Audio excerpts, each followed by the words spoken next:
Just that issue of the July the 5th, do you have a view on whether or not we should proceed with the full reopening on that date?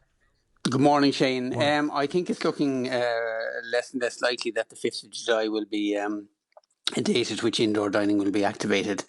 We've seen how NPHET and NIAC have engaged over the past, and it's been a rather slow kind of adaptation to events. And I think there's no reason to be. I think there's less reason to be optimistic about the 5th of July opening going ahead. Are you basing that on what they will do rather than your own? I'm just curious about your own view. If you were making the call, I suppose I'm basing it more on what they've done in the past, and I know past performance is no indication of what's future performance. Well, it's a reasonable assessment. Yeah.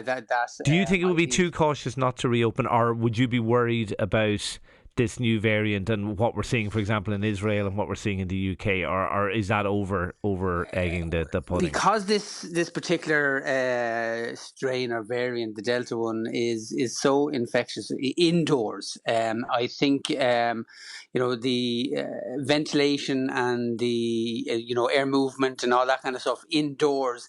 There's less certainty with respect to that and compared to outdoors. And I think because this abundance of caution has followed us throughout this pandemic, I think that's where we're heading with respect to the 5th of July date. I see an element of caution. And do I detect in your tone a certain sympathy in this particular case for that caution because it is such an unknown?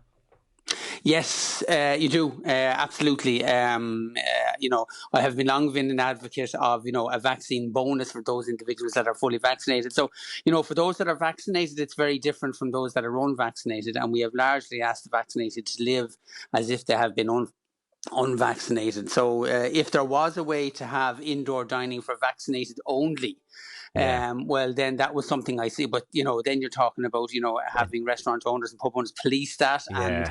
And, there's already a lot of certs out there. I'm fully vaccinated. People are carrying and they're not vaccinated at all. I mean, you could imagine a black market trading that. We're a rather adept nation at maybe bending regulations and rules, and I think this would be no different, Shane.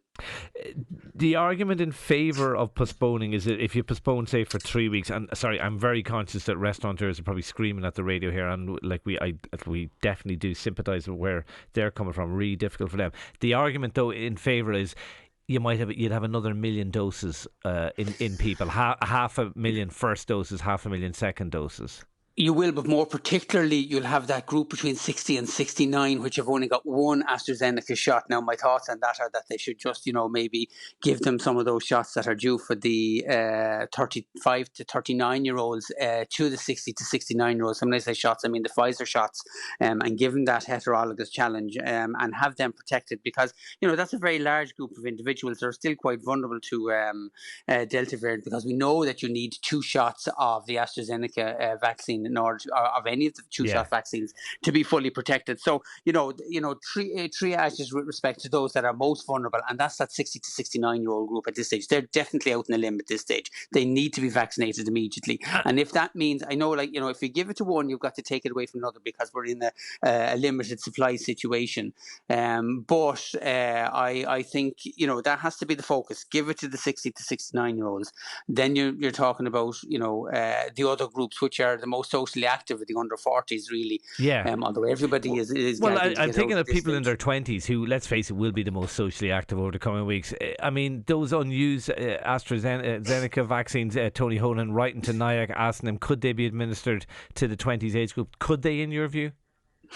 They could, but I wouldn't stick with it as a pure AstraZeneca first, second dose. I would give them all a Pfizer second dose, no matter what. I think, the efficacy with respect to preventing serious illness and hospitalizations in the high 90s for all vaccines, but the efficacy with respect to picking up the infection is quite different between the mRNA vaccines and the vector-based vaccines. And, for that very reason, we want people. You could go call it a 1-on-1 if you wanted, AstraZeneca and Pfizer for the second shot.